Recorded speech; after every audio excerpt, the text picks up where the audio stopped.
اهلا بيكم في كروشيه الهوانم. اتمنى تكونوا في الف خير. النهارده ان شاء الله انا هعمل غرزه مناسبه قوي لخيوط المهير، الخيوط اللي فيها الوبر، الخيوط الرفيعه. مناسبه جدا جدا. انا هستخدم ده خيط مهير وهستخدم معاه ابره كبيره مقاس 5. الغرزه سهله جدا وبسيطه وناعمه قوي قوي. اتمنى يا رب انها تعجبكم. هقول بسم الله وهبدأ. الغرزة دي بعملها بمضاعفات العدد 16 وبزود عليها 4 سلسلة.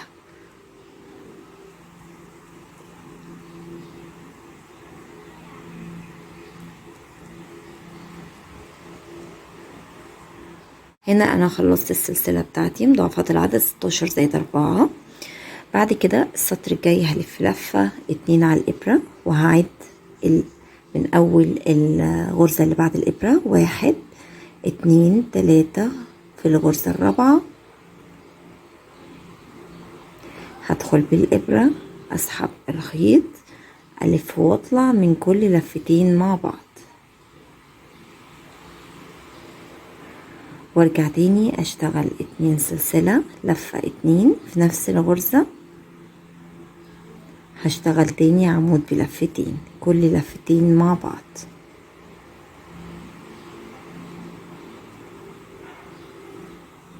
بعد كده هلف لفة 2 واشتغل في ال5 غرز اللي بعديهم في كل غرزة عمود بلفتين.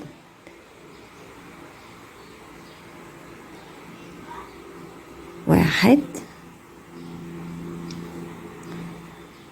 2 3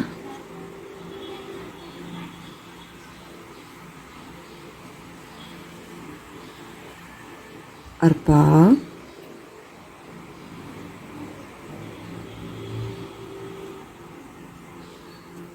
وادي العمود الخامس.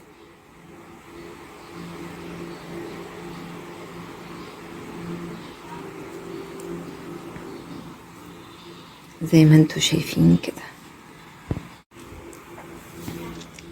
بعد كده على طول هلف لفة 2 على الابرة وهعد بقى كده 1 2 3 4 5. في الغرزة 6 هدخل واشتغل تاني 5 عواميد بلفتين جنب بعض. ادي 1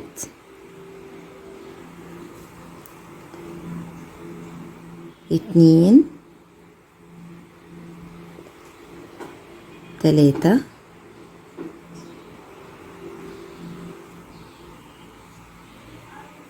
4.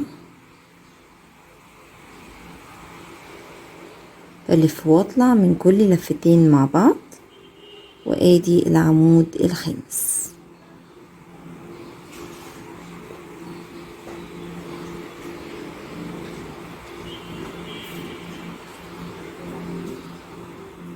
زي ما انتوا شايفين كده مع بعض. بعد كده هشتغل عمود سادس عشان اعمل حرف الفي برضو بلفتين. بعد كده 5 سلسلة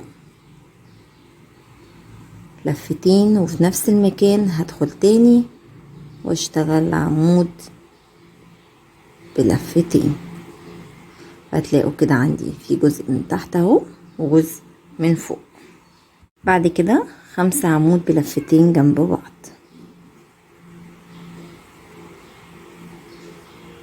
واحد 2 3 4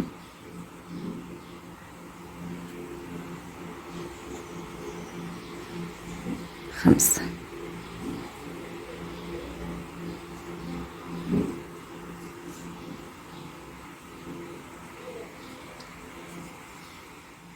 زي ما انتوا شايفين كده مع بعض. وارجع بقى تاني هعمل نفس الجزء ده. فهاجي كده عندي 1 2 3 4 5 6 زي بالظبط الستة اللي هنا. هلف لفة 2 واجي برضو اعد 1 2 3 4 5 في الغرزة الستة هدخل واشتغل عمود بلفتين وارجع تاني اشتغل جنبيهم 5 عواميد.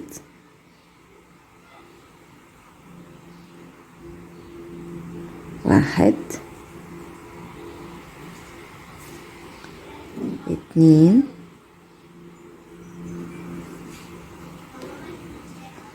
تلاتة،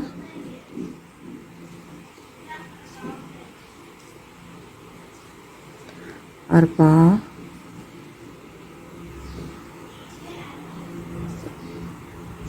خمسة.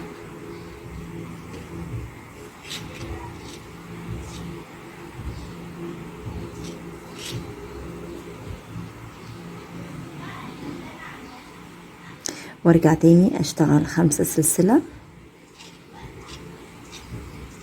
لفتين على الابرة وهاجي في نفس الغرزة واشتغل عمود واكمل جنبيهم بعد كده 5 عواميد وارجع بقى بنفس الطريقة كده اهو زي ما انتوا شايفين كده. هفضل بقى ماشية نفس الطريقة لحد ما اوصل لاخر السطر. هنا وصلت لاخر السطر، فهنا اشتغلت 1 2 3 4 5 6.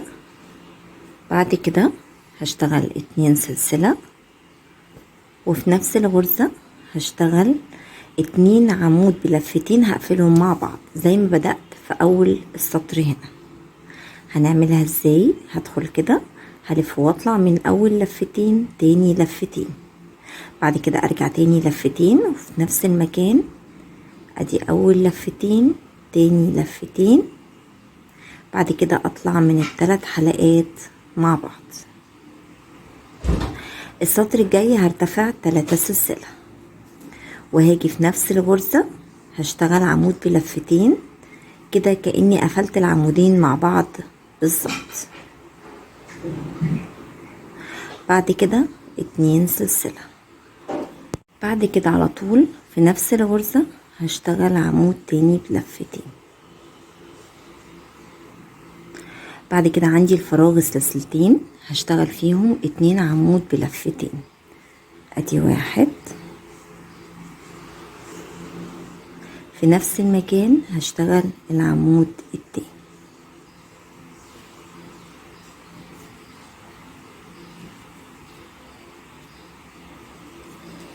بعد كده هشتغل فوق اول 3 عواميد 3 عواميد، ادي 1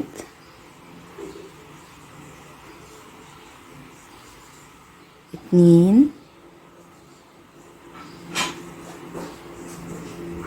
3.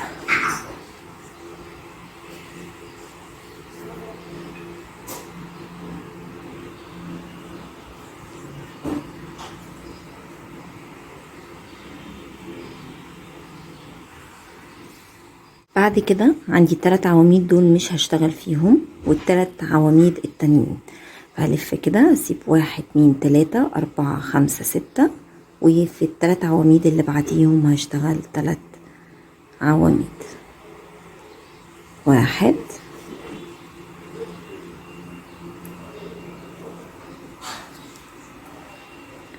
2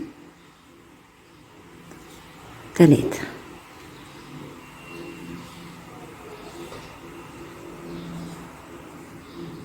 زي ما انتوا شايفين كده. بعد كده وصلنا للفراغ اللي في النص ده، هشتغل 3 عواميد في قلب الفراغ، 1 2 3. بعد كده 5 سلسلة وفي نفس المكان 3 عواميد تاني، 1 2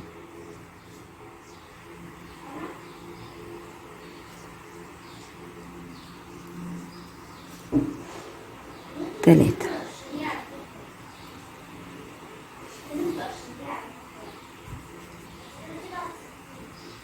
زي ما انتوا شايفين كده. بعد كده هرجع تاني اشتغل في الثلاث عواميد اللي بعديهم 3 عواميد عشان يبقوا 6. 1 2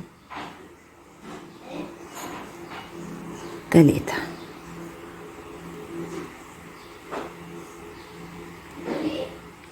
بعد كده على طول هسيب 1 2 3 4 5 6 وهاجي في العمود الرابع. 1 2 3 العمود الرابع،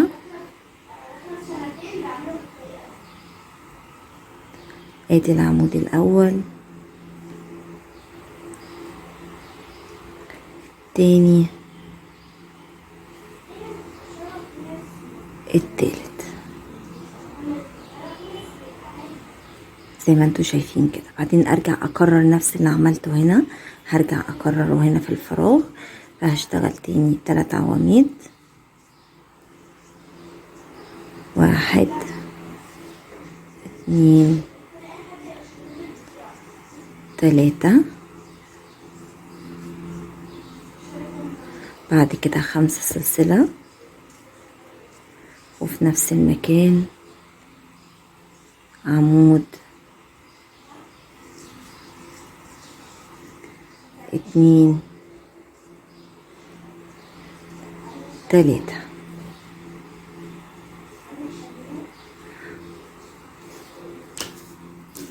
وارجع تاني اكرر نفس الطريقة كده زي ما انتوا شايفين اهو. هرجع بقى تاني اكرر تاني 3 عواميد واوصل مع بعض واشتغل بنفس الطريقة لاخر السطر. هنا اهو بعد ما وصلت لاخر السطر هنا عندي 3 عواميد، وصلت للفراغ السلسلتين هشتغل فيهم 2 عمود.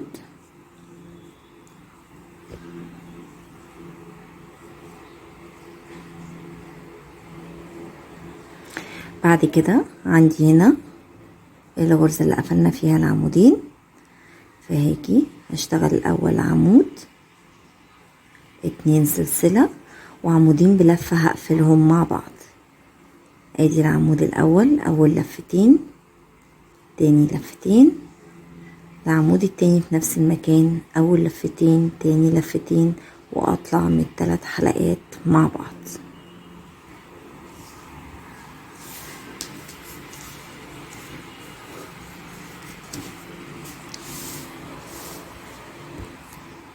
بقى اكرر نفس الشغل اللي انا عملته ده لحد ما توصلوا للطول اللي انتوا عايزينه. فبرجع تاني اشتغل 3 سلسلة، الف الشغل في نفس الغرزة، هشتغل عمود بلفتين، وكده كأني بدأت بعمود بلفتين وقفلتهم مع بعض في نفس الغرزة. 2 سلسلة، لفتين على الإبرة وفي نفس الغرزة برضو تاني اشتغل عمود بلفتين. بعد كده على طول هاجي في الفراغ واشتغل 2 عمود، 1 2.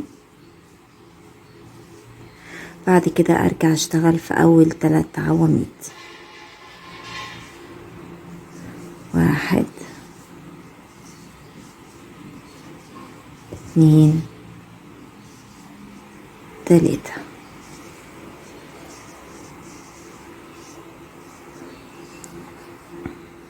وعلى طول هسيب ال3 عواميد دول، وال3 عواميد اللي بعديهم هلف لفتين على الابرة، وفي العمود الرابع ارجع تاني اشتغل 3 عواميد جنب بعض،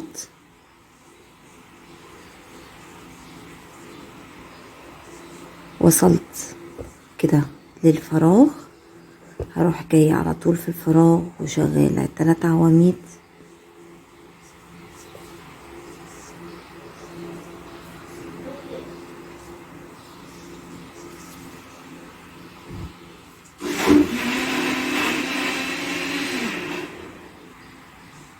خمسة سلسلة، 3 عواميد تاني في نفس المكان.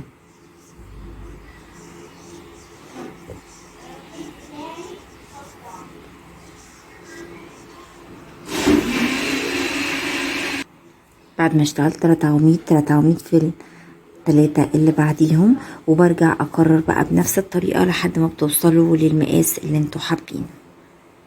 هنا اهو بعد ما اشتغلت كذا دور من الغرزة زي ما انتوا شايفين الغرزة ناعمة جدا جدا، برغم ان الخيط بيبقى رقيق وطري. بصوا الغرزة ماسكة نفسها حلوة ازاي. ومن الجناب عندي خط مستقيم. اتمنى يا رب تكون الغرزة عجبتكم، واتمنى تكونوا استفدتوا منها. تقدروا تشتغلوا بالغرزة دي اي حاجة انتوا عايزينها، تقدروا تعملوا منها مفرش، تقدروا تعملوا منها مفرش سرير او مفرش ترابيزة، تقدروا تعملوا منها شال مستطيل، سكارف، ملابس، تقدروا تعملوا منها حاجات كتيرة جدا. اتمنى يا رب تكون الغرزة عجبتكم، واتمنى تكونوا استفدتوا منها، واستنوني فيديوهات تاني ان شاء الله. شكرا.